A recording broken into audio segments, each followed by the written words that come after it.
Let's see if it's good. And why is it not working? Why is it thinking? Earlier this week at There you go. TennoCon, Warframe developer Is Digital it too loud? Extremes revealed their next major project. It is a brand new, free-to-play, open-world action hybrid MMORPG No? Okay. that they are calling Soulframe. Not straying too far from their comfortable naming conventions. Yeah, it was fine. The game Alright. is said, according to them, to be rooted Crystal, in a welcome fantasy back. How you doing, world lady? that's heavily influenced by themes of nature, restoration, and exploration. And also, from the initial reveal footage, Soulframe clearly has that distinct Digital Extremes visual aesthetic with some at times creepy Which is really good. Like their character design for the Warframes, they were really good for the frames. I really enjoy a lot of them. And I'm sad that I didn't keep playing Warframe over the years because I have come back and played like every now and then. And the first MMOs, the first open worlds that they released were pretty good. I enjoyed those expansions. So I'm hoping that this is going to be good. Why are you dying? I mean, we're all getting a little closer to dying every day, right? looking character designs. And this reveal has me really excited for a lot of reasons. I'll say this, for all You're of a its god. faults, Sure. I still consider Warframe one of the better free-to-play gaming experiences I've ever had. Yeah. Overall, I just have really enjoyed playing the game on and off over the years. So the idea that they are making a more So you see, this right here, I cannot tell if this is in-engine cinematic or if it's a sequence in the game, like when you play and then you do like a KO, right? Like in God of War or something like that. So I really would want to see more of the actual gameplay. Is this highest quality? I don't know if this is the highest quality. action-focused fantasy game. Looks kinda that's grainy. Also an MMORPG to boot. That is a surprise announcement that I was not expecting, and I am pretty pumped for. Honestly, if a developer can't pull off an MMO, I think Digital Extreme can. Again, those open world expansions they made, they were pretty good. That part looks gameplay, but I don't know. Well, that's my question. Like it does look like it does look like in engine, but we can't tell if it's gameplay or if it's just an in-engine cinematic. Or the potential of what it could be, like what this game could turn into. Digital Extremes have There you taken go. Warframe in a more MMO-like direction through their various updates over the years, but still at its core, the game has remained very much so a lobby-based title where you pick and zone into a mission. But a full-blown MMO from this company is something I'm really interested in seeing. So I have scrounged together every bit of information revealed about the game so far, from official channels to developer interviews and the like, to find out all there is to know, and that's exactly what I will be covering here in today's video. Before we jump into all of that, though, get a quick word from today's sponsor. Today's video is sponsored by Raycon, and they're... So the first things first is, if they made a full-fledged MMO and they have a gameplay that is not as fast as Warframe is, it can be really good, because the current Warframe gameplay is really fun, really fast, really hectic, but it only works for a tunnel. Like, you know what I mean? Like it works best when you're directed into a direction and that's it. If you have an open world completely and everything is integrated and there's like no loading zones or whatever like that, I don't see how the current fast-paced gameplay can be viable because of the amount of people that are going to be around, right? With that said, in Warframe with the open world expansions, the gameplay doesn't really change and it kind of works. I just don't know what the limitations will be on having that sort of gameplay in an open world, like everything connected together, like Azeroth, for an example, right? Affordable, high-quality wireless earbuds. Their everyday earbuds have gotten this a real Raycon, nice huh? boost, offering 8 hours of continuous playtime and a I wonder if these Raycons are 32-hour actually good. battery life. I've seen them a On top lot. of that, they come with a ton of really neat features as well, including noise isolation mode for blocking any unwanted background sound. They've got earbud tap functions for navigating whatever it is you're listening to, and high-quality audio stereo sound. On top of all of that, they offer that same high-quality sound as other leading wireless earbuds, but at half the price. Personally, just half the every price day when I'm taking the dog for a walk, I like listening to various podcasts, and Raycon's earbuds have been perfect for. I wonder how doing much just they are, that, actually. on top of I guess anything else that I want to listen to. So if you're interested in learning more, go ahead and check out the link in the description below, or go to buyraycon.com/force and you can get 15% off your There you go, Raycon 50% off if you want so let's earbuds. get right All right, into here it. we go. Now, we first actually got wind of this game earlier in the year. Digital Extremes had filed a trademark for Soulframe back in May, which kicked off a whole lot of speculation as to what it could possibly be. And, well, now we know. As mentioned, at this year's TennoCon, which took place earlier in the week, this is their annual celebration of all things Warframe, And this is something that they do really well. The developers are very connected to the community, and they've always made these like events and what they call the TennoCon every year. And it's been something that is, I would say, almost always super well received by the community. I don't think as far as I can recall, I don't think there's been a single TennoCon that people were like, oh, this is underwhelming or something like that. I honestly can't think of an instance like that. Extremes wrapped up the show by revealing their next major project, Soulframe. They didn't actually say much of anything about the game during this event, just revealing its name, and then also releasing a 5-minute cinematic trailer. However, from the official channels, places like the video description information and this blog post, we got a good overview of what the game. They describe it as follows. Soulframe is an entirely new game from Digital Extremes veterans that will feature open world co-op gameplay in its own independent and immersive fantasy experience. While still in early development, Soulframe is a free-to-play action hybrid MMORPG that features an entirely unique free to play. I already like it. World with themes of nature, restoration, and exploration. Okay, so we got a free-to-play game, action, hybrid, MMORPG, open world setting with like a nature fantasy focus. Cool, sounds good to me. Now, so, action hybrid, would that be something like New World, where the combat is more action than tap targeting? Maybe. That could be fun.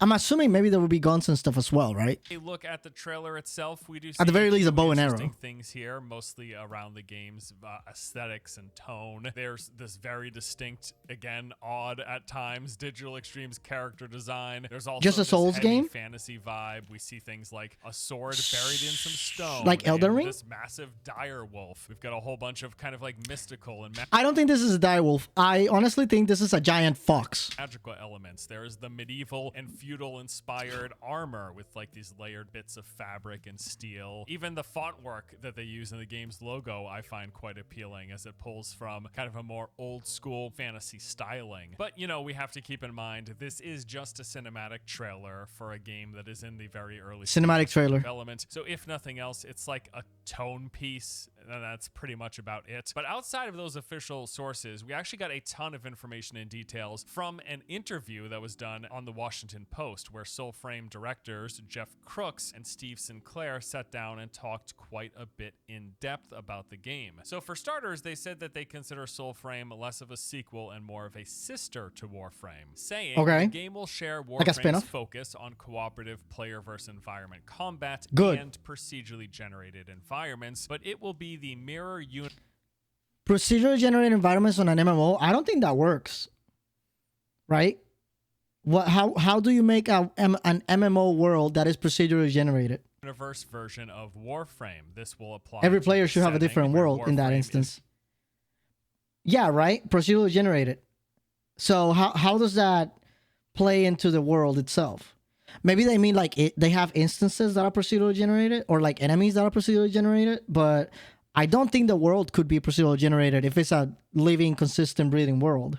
Is a unique flesh mech powered spin on the sci-fi genre, Soulframe will be a suitably strange take on fantasy, which we of course got a glimpse of in that trailer, but this will also apply to the gameplay. Where Warframe is focused on shooting, this one's focused on melee. Where Warframe is super fast, crazy high speed, this one is going to be a lot more slow and heavy, but it still has a lot of similarities to the genre that we have experience in. Now, this particular quote has got me real excited. I'd say that for as much as I Okay. have enjoyed Warframe over the years. I've always wondered what a more grounded, less frenetic version of the game could look like. And I'm talking about like all of the dashing and diving, double jumps, air gliding, and just the crazy fast movement that late game Warframe seems to focus on. Sprinting through levels to quickly get to objectives or blowing up enemies as fast as possible. This is mostly what the end game meta seems to be, or at least that was the case for the last time I played the game seriously. So if Soulframe is going to be, as they say, more slow and heavy with more of a melee focus in this open fantasy world, I mean, that sounds really, really good to me. They went Yeah, on it to does. discuss some It of actually the major does. inspirations And that's for what I the was game's saying. setting. And that's what I was saying in the beginning. Like, it seems like if it's too fast, then I don't think it would work as well. Soulframe's world, as proposed, might be its most interesting character. The game will focus on themes of nature, restoration, and adventure as inspired by the works like Princess Mononoke and The Never-Ending Story, specifically the collision between industry and nature. Now, this Princess Mononoke influence is clear as day in that first trailer, and can I just say, it is such an amazing world to pull inspiration from. Same goes with The Never-Ending Story, just a very cool theme and setting. All of this also turns out to be incorporated into the game's world and the game's structure. They said the conceit in Soulframe is that the world itself is a little angry about what's been done to it, and the grounds underneath tend to shift throughout the day. So there's going to be proceduralism within the cave networks and crevices and so on underneath the What we just said, like the world itself,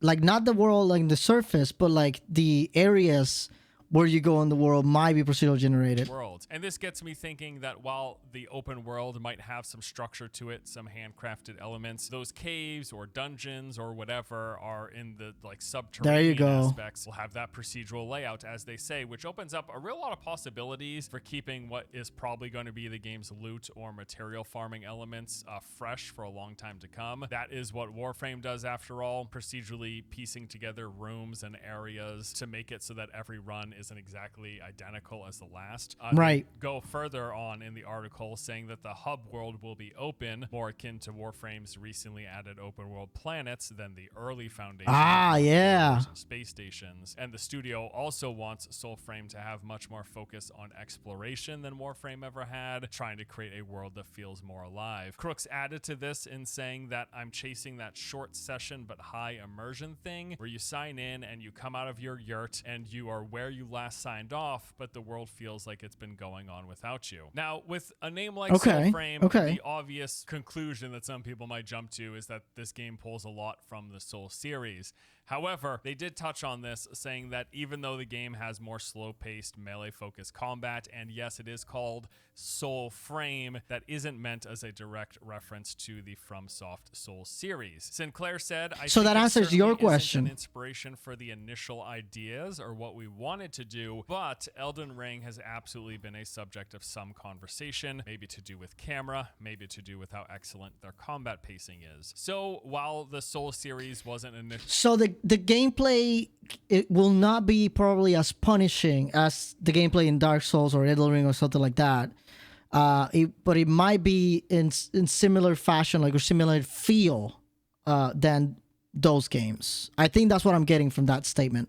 Initially a major point of inspiration for Soulframe. They have definitely taken note of what Elden Ring has brought to the table and might incorporate some elements of it, whether that is the camera placement or combat pacing or anything else. Now, that said, they've been fairly quiet on detailing any specifics when it comes to Soulframe's gameplay, and a lot of that just comes down to the fact that they are still very early days. In fact, their initial idea and the basic concepts for this game started coming together in 2019, but they haven't really begun any serious work on Soulframe just until this past February. Now, this of course means we are likely a long ways away from a finished, finalized version of the game. Like 2 or 3 years, 3-4 years. Early? Well, according to them, our work has been extremely community driven. It's way too early to announce Soulframe, actually. But in terms of transparency, and making sure they understand how we think, we tend to be a lot more open than most studios.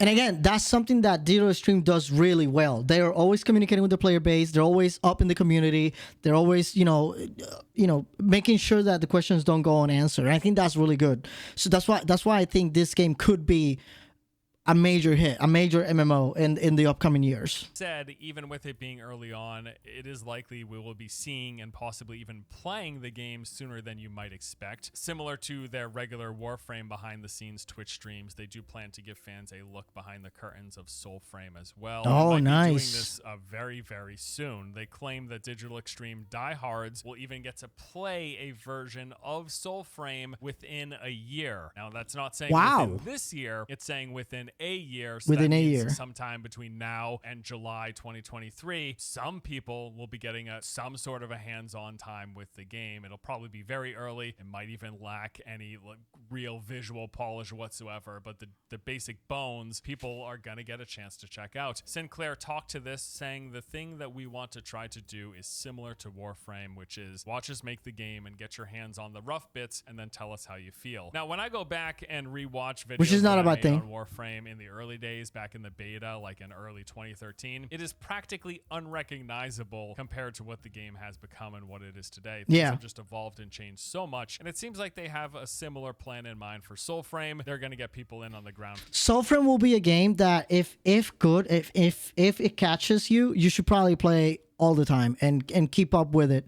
because it will be, obviously it's like any MMO. If you stop playing, you'll fall behind, and then the next time you come in, everything is like completely different. Floor pretty darn early, testing, playing the game, and providing feedback, and then making adjustments and changes based on that. And I think part of that is actually what plays into one of the main reasons I am excited for Soulframe. It just comes down to Digital Extremes and the path and the progression that Warframe has taken over the years. About 10 years ago, they started letting people play the game in early playable builds, and it has evolved and changed so much. At its core, Warframe, I think, is a really good and fun game to play. For a lot of people, it's considered one of the better free-to-play games on the market. Yep, people I agree with that. Varying opinions on what is or isn't good when it comes to the free-to-play genre, but I have at least always personally felt that Warframe was a game I could easily jump back into. Well, not so easily, but I could jump back into and have a good time with, even if it was a little complicated and confusing. Warframe has still been a game that I can come back to once a year and still get some enjoyment and entertainment out of. And yeah, the game has been around for like 10 or so years. It has been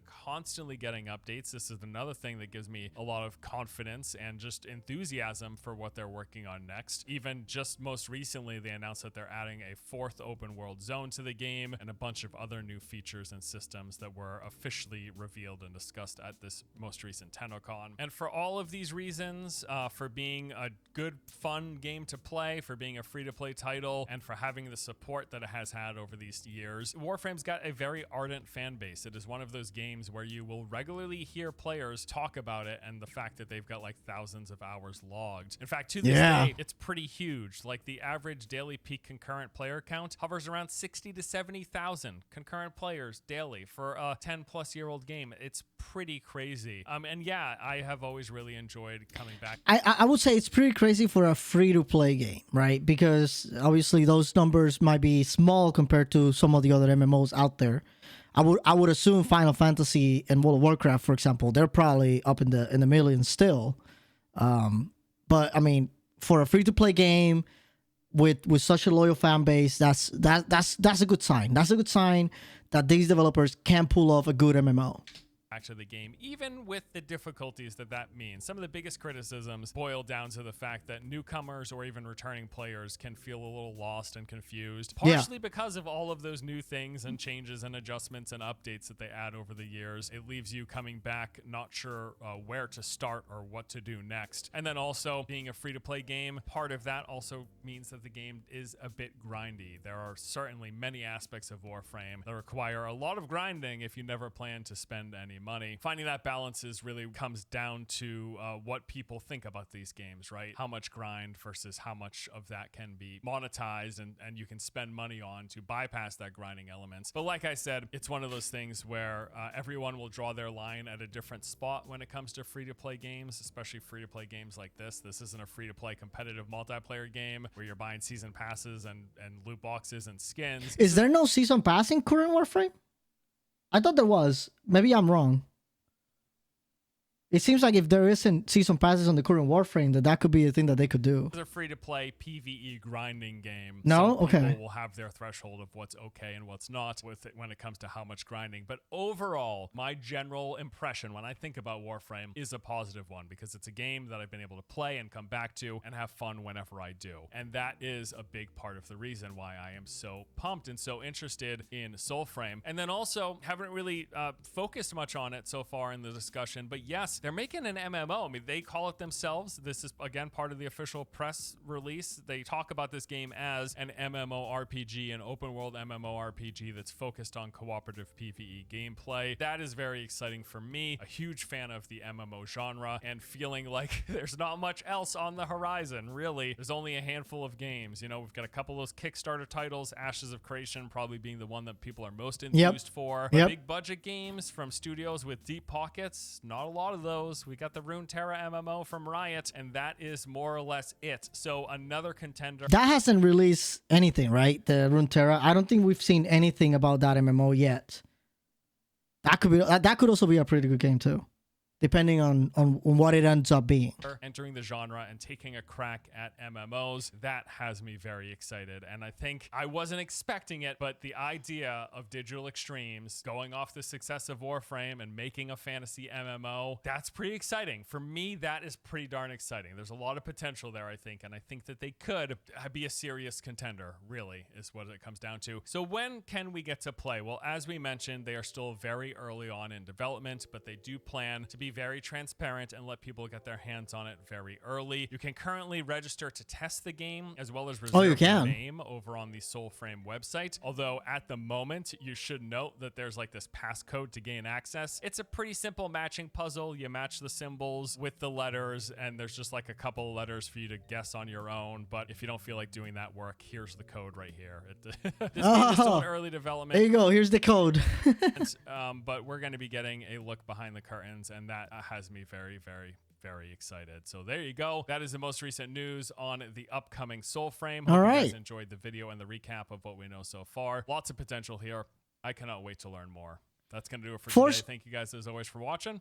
I'll see you in the next one. Force always makes good videos. Oh, not you. What are you doing? Force always make good videos. I think he's one of my favorite ones to come visit and watch every day. Not come visit, but come watch every day because I like the news aspect that he does. I'm excited for this MMO. I'm not sure I'm not sure which MMO will be successful because we have Pantheon Rise of the Fallen, we have Ashes of Creation, Runeterra, and well, whatever the Runeterra one is called, and then we have this one, the new Soulframe. Yeah, it's a good video. Yeah, exactly. I feel like I feel like those main companies making these MMOs, they all have a good chance. I don't know which one will be better. I think that's not for me to decide either. I think I would probably play all of them and see which one I like the most. If I were to say which ones I really want to play, I want to say Ashes of Creation, Pantheon Rise of the Fallen, and then this one. And then, you know, I'll obviously try the others. But yeah, so this is a good video. Good video, man. I'm going to go ahead and we're going to go ahead and play some Raft though.